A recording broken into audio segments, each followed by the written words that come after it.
The former Kaizer Chiefs head coach Arthur Zwane has expressed his gratitude and contentment with his new role as a senior academy coach at the club.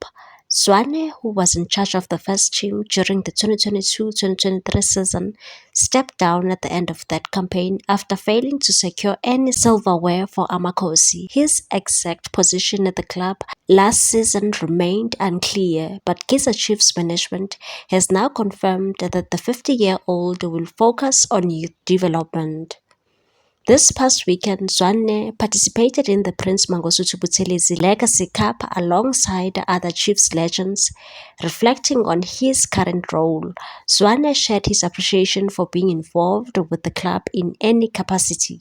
Zwane told the media in KwaZulu-Natal and said, "For me, being given the chance to be at the top and then returning to a new role is still a significant opportunity. Being part of Kaizer Chiefs is a huge responsibility. Regardless of the position, the expectation is always to perform at the highest level and give your best."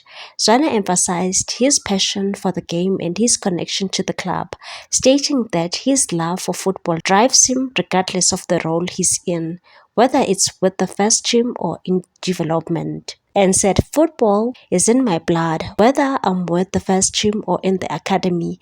As long as I'm doing what I love, I feel fulfilled.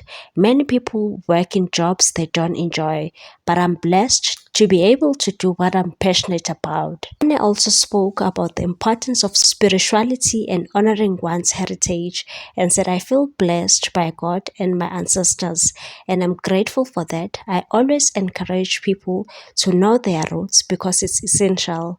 Before you can achieve great things in life, you must acknowledge where you come from. Pray and honor your ancestors so things can go well."